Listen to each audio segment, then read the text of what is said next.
찬송신경하심으로 10월 24일 금요일 새벽 예배를 하나님께 올려드리겠습니다. 전능하사 천지를 만드신 하나님 아버지를 내가 믿사오며 그 외아들 우리 주 예수 그리스도를 믿사오니 이는 성령으로 잉태하사 동정녀 마리아에게 나시고 본디오 빌라도에게 고난을 받으사 십자가에 못 박혀 죽으시고 장사한 지 사흘 만에 죽은 자 가운데서 다시 살아나시며 하늘에 오르사 전능하신 하나님 우편에 앉아 계시다가 저리로서 산자와 죽은 자를 심판하러 오시리라. 성령을 믿사오며 거룩한 공회와 성도가 서로 교통하는 것과 죄를 사하여 주시는 것과 몸이 다시 사는 것과 영원히 사는 것을 믿사옵나이다. 아멘. 찬송가 342장 올려드리겠습니다. 찬송가 342장입니다.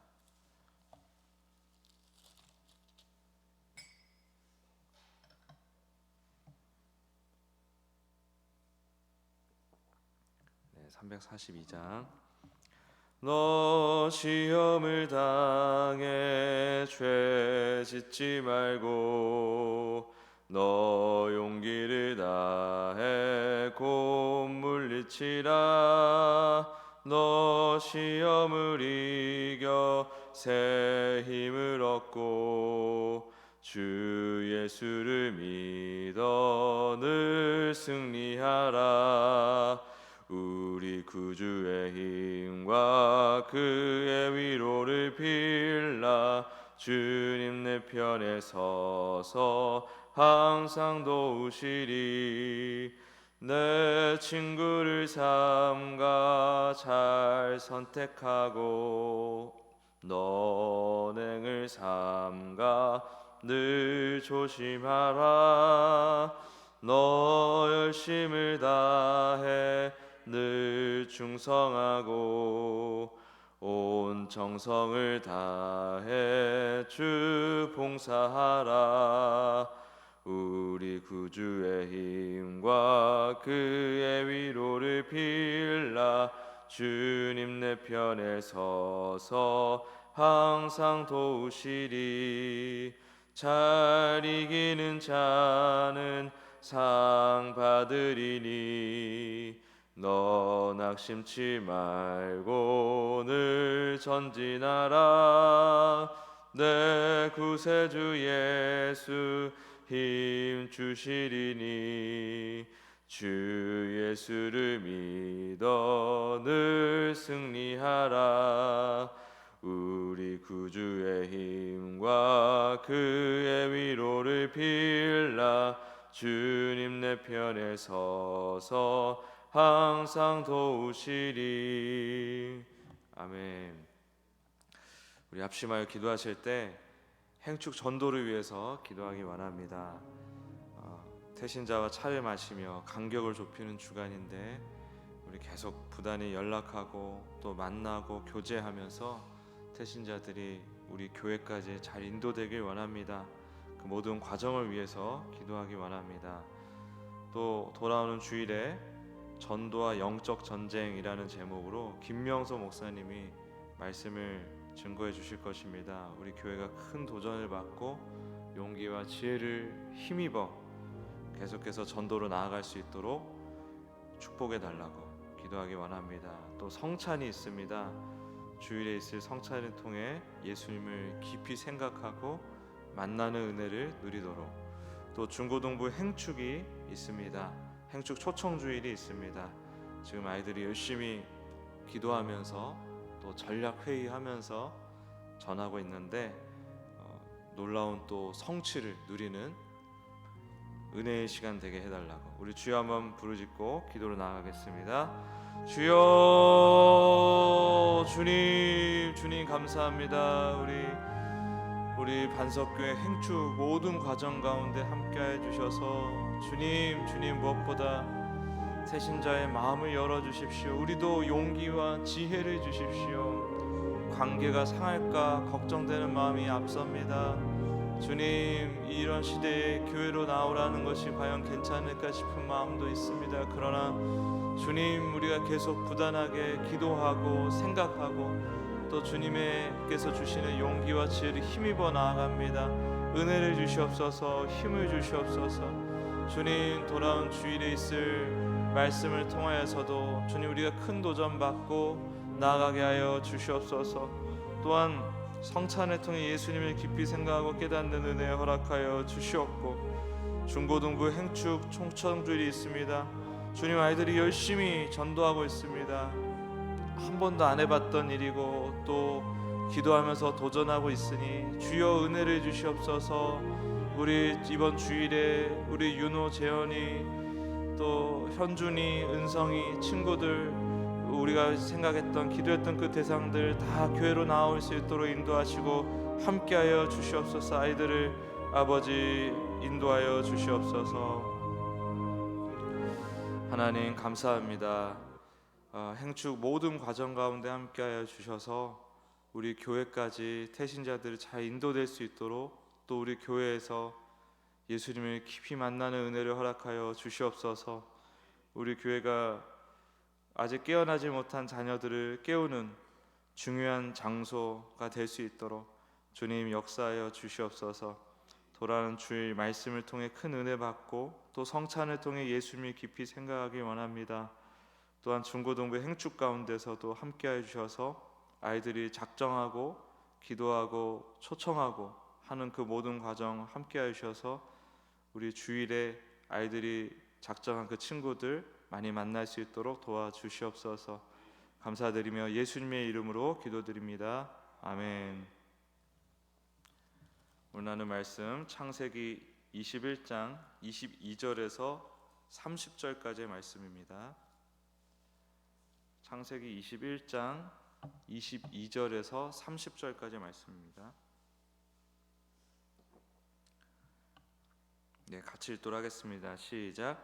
그때 아비멜렉과 그 군대 장관 비골이 아브라함에게 말하여 이르되 네가 무슨 일을 하든지 하나님이 너와 함께 계시도다. 그런즉 너는 나와 내 아들과 내 손자에게 거짓되이 행하지 아니하기를 이제 여기서 하나님을 가리켜 내게 맹세하라. 내가 내게 후대한 대로 너도 나와 내가 머무는 이 땅에 행할 것이니라.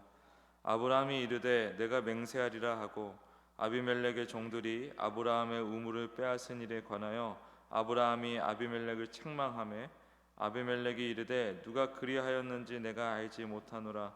너도 내게 알리지 아니하였고 나도 듣지 못하였더니 오늘에야 들었노라. 아브라함이 양과 소를 가져다가 아비멜렉에게 주고 두 사람이 서로 언약을 세우니라. 아브라함이 7 암양 새끼를 따로 놓으니 아비멜렉이 아브라함에게 이르되 이 7 암양 새끼를 따로 놓음은 어찌미냐. 아브라함이 이르되 너는 내 손에서 이 암양 새끼 7을 받아 내가 이 우물 판 증거를 삼으라 하고. 아멘.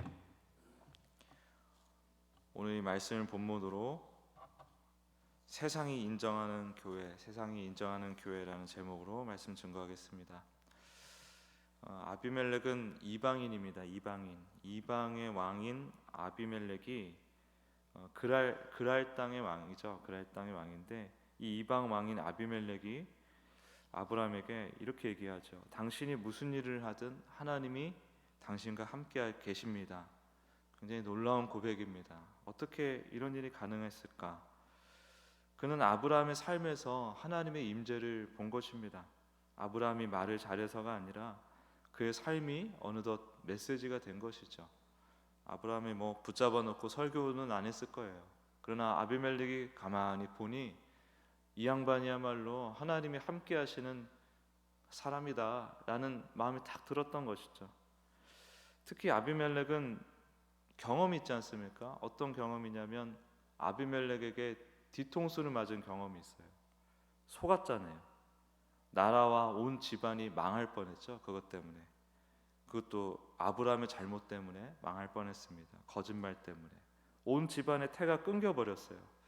우리 같으면 이 아브라함을 두고서 사기꾼처럼 생각했을지 모르겠습니다. 아유, 이 어리숙하고 야비한 인간 하면서 그냥 질려버렸을 것 같아요. 관계를 탁 끊어버리고, 아니 나를 완전히 망하게 할 그 거짓말을 아주 뻔뻔하게 하고, 또 하나님도 아비멜렉에게 얘기해 주지 않습니까? 너는 잘못 없다. 라고 얘기해 주지 않습니까? 아브라함의 그 사사로운 이익을 위한 그 거짓말 때문에 내가 망할 뻔했는데 아브라함에게 그런 생각 안 들겠어요? 우리 주변에도 내 뒤통수 치고 나한테 거짓말을 했는데 그 일 때문에 나와 내 가족이 그냥 완전히 망할 뻔했으면은 어떤 생각이 들겠습니까? 그런데 그런 아비멜렉이 아브라함에게 이러한 고백을 하고 있는 거예요. 또 이걸 생각을 해보면 아브라함을 주인공 삼아 주신, 아브라함을 사랑하시는, 또 아브라함을 위해 역사하시는 하나님을 아비멜렉은 직접 경험했습니다. 그래서 아브라함이란 인간 자체는 시원찮아 보일 수 있을지 모르겠어요. 너가 대단하다 이런 얘기 아니잖아요. 근데 어쨌든 아브라함이라는 인간은 뭐 어떻게 보일지는 모르겠지만 하나님의 함께 하시니 얼마나 축복된 인생으로 보였겠습니까? 또 아비멜렉이 이런 고백을 한다는 것은 아브라함의 삶이 보여지는 삶도 분명히 변했음을 보여주는 것입니다. 하나님의 손에 이끌려 성숙해져가는 아브라함을 곁에서 계속 지켜보게 된 것이죠. 세상은 성도의 말이 아니라 삶을 봅니다. 신앙은 입술이 아닌 일상에서 증명됩니다. 그렇다고 말이 중요하지 않다는 건 아닙니다. 오히려 따지고 보면 말이 가장 중요하죠. 말이 없으면, 말씀이 없으면 삶도 없는 겁니다. 그러므로 사실 말씀이 가장 중요한데 세상 사람들은 말씀에 이르기 전에 우리 삶을 먼저 보는 것이죠. 우리의 삶을 통해 말씀에 이르게 되는 것입니다. 아비멜렉의 종들이 아브라함의 우물을 빼앗는 심각한 갈등이 생긴 모양입니다. 이때 아브라함은 아비멜렉을 책망하죠. 근데 이 책망이란 단어는 막 그냥 대놓고 혼내다 이런 의미가 아니고요. 사실을 바로잡아 관계를 바로 세운다라는 뜻이 있습니다. 책망하다. 감정적으로 반응하지 않았다는 거예요. 굉장히 이성적으로 분노하는 대신에 정직하고 이성적인 태도로 문제를 제기했고, 아비멜렉도 오늘 처음 들었다. 이 아비멜렉의 변명이 아주 정확한 변명 아닙니까? 예, 아주 자기도 논리적으로 너 죽고 나 살자 이런 식의 변명이 아니잖아요. 감정적인 게 아니라 어이구 그런 일이 있었냐? 나도 못 들었고 나도 못 들었네. 이제 알았네. 네가 말을 해서 해줘가지고 이런 의미인 거예요. 이런 뉘앙스인 거예요. 아비멜렉도 그래서 아브라함이 이성적으로 이렇게 얘기를 하고 풀어냈기 때문에 그것을 솔직하게 인정을 한 거죠. 아, 우리가 잘못했네 하면서 인정을 한 거죠. 그래서 이렇게 서로 관계를 잘 지켜내게 된 것입니다. 서로의 우물을 빼앗는 거, 우물이라는 건 고대 사회에서 생명이거든요. 생명. 우물에 생존이 달려 있어요. 근데 그 우물을 빼앗겼다? 그럼 원수지간이잖아요. 근데 아브라함은 의외로 그 원수지간, 원수 같은 짓을 한 아비멜렉에게 막 함부로 대하지 않았다는 것입니다.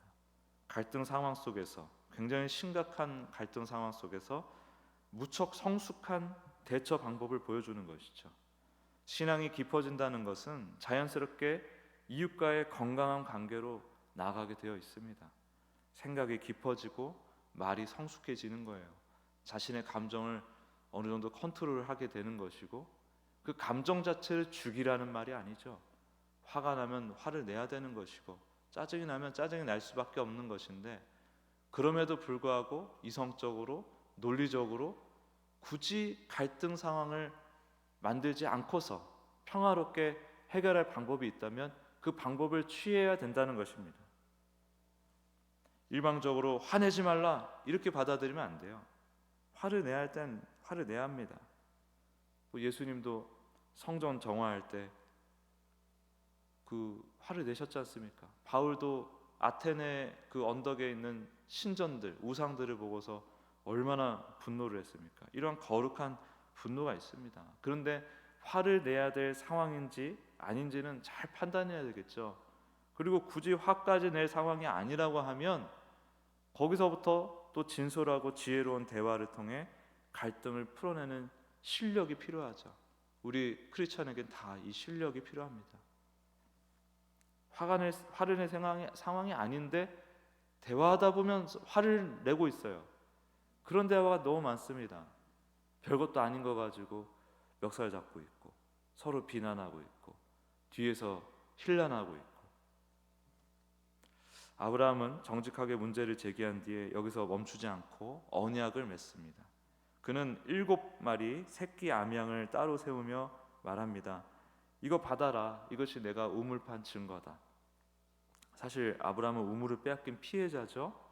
하지만 그는 힘으로 싸우는 대신에 거래를 택한 것입니다. 이 7마리 양은 나그네였던 아브라함이 그 땅의 왕에게 자신의 소유권을 공식적으로 공증을 받는 법적 증거물이 되는 거예요. 얼마나 지혜롭습니까? 이거 우리끼리 여기서 그냥 짝짝꿍 해가지고 이렇게 합의만 보는 게 아니라, 자, 이거를 법적인 증거로서 네가 가져가라. 그래서 이걸 보고서 저 우물은 아브라함 거지. 이걸 꼭 생각해야 하라는 거예요. 계속해서 생각하라는 거예요. 이후에도 이런 일이 일어나지 않도록 사후 조치까지 이렇게 확실하게 하는 것이죠. 더 큰 갈등을 피하고 평화를 얻기 위해서, 그리고 자신의 권리를 가장 확실하게 확보하기 위해서 기꺼이 대가를 지불하는 현실적인 지혜를 발휘한 것입니다. 7마리 암양을 줬잖아요.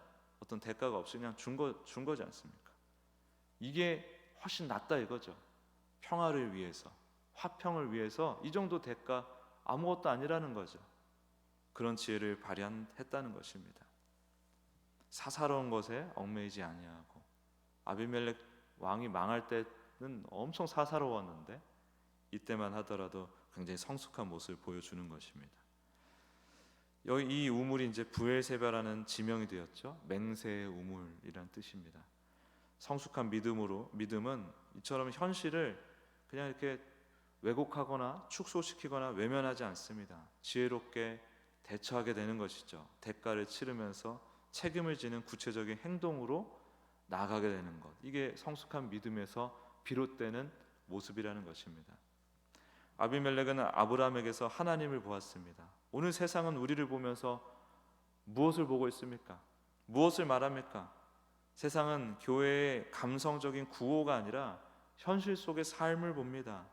우리 교회들이 왜 이토록 불신의 상징이 되었습니까? 요즘처럼 교회를 안 믿는 시대가 없는 것 같아요. 요즘처럼 사실 세상에 부끄러웠던 적이 없는 것 같습니다. 저들은 정직한가? 신뢰할 만한가? 지혜롭게 책임을 지는가? 공정한가? 진정 약자들의 편인가? 이런 질문들에 당당하게 답을 하지 못할 정도로 그들이 봤을 때는 우리의 삶이 매우 타락했기 때문에 그렇습니다. 무지하고 편협하고, 우리 뭐 다 그런 건 아니지만 그렇게 보인다는 거예요. 무지하고 편협하고 무책임하고 거짓말 잘하고 권력에 딱 붙어가지고 이상한 짓들 많이 하고 돈과 명예에 심취해가지고 온갖 비리와 뭐 성범죄와 세습과 말도 안 되는 짓을 아주 버젓이 유행처럼 막 자행하지 않습니까? 그러면서 스스로 정화도 못하고. 왜 이렇게 되었죠? 뭐 쉽게 말하면, 궁극적으로 말하면 예수 그리스도가 희미해졌기 때문에 그렇습니다. 복음이 먼저 회복이 되어야 됩니다. 예수 중심적인 이해, 믿음, 실천, 이 예수 중심적인 신앙을 우리가 온전히 회복을 해야 되는 것이죠. 그리고 이 복음을 전하기 위해서 세상의 신뢰부터 회복을 또 해야 됩니다. 정의로워야 됩니다. 공정해야 됩니다. 잘 분별해야 됩니다. 책임을 져야 합니다. 어른이 돼야 됩니다. 어른. 교회가 편가르는 데 앞장서서 멱살 잡고 싸우고 낙인 찍고 그래서는 안 되거든요. 어른이 돼야 됩니다. 어린아이 같은 세상을 오히려 널리 품어내는 어른이 돼야 되는 거죠. 그게 복음 전도의 길이에요. 그게 다리가 되는 것입니다. 물론 세상의 인정은 우리의 목표는 아니죠. 그것은 결과입니다. 결과일 뿐입니다. 우리의 목표는 예수님과 동행하는 것입니다. 그 동행 속에서 삶이 조금씩 변해가게 되어 있는데, 그렇게 삶이 변해갈 때 세상이 우리를 통해서 아비멜렉처럼 하나님을 보게 되는 것입니다. 너희 빛이 사람 앞에 비치게 하라. 그들이 너희 착한 행실을 보고 하늘에 계신 너희 아버지께 영광을 돌리게 하라. 마태복음 5장 16절의 말씀입니다. 빛은 삶으로 주님과의 동행으로 비추는 것이죠. 세상이 인정하는 교회는 율법의 엄격함이 아니라 먼저 받은 이 은혜, 예수 그리스도의 은혜로 세워집니다. 그리고 이 은혜가 나은 성실하고 지혜로운 삶이 복음 전도의 길이 되는 것입니다. 우리의 시선이 하나님께 딱 고정이 되고 예수님과 함께하는 일, 예수님과 함께 걷는 일에 집중할 때 하나님께서 우리의 일상을 통해 영광을 받으실 겁니다. 우리 일상을 사용하셔서 전도의 열매를 맺게 하실 것입니다.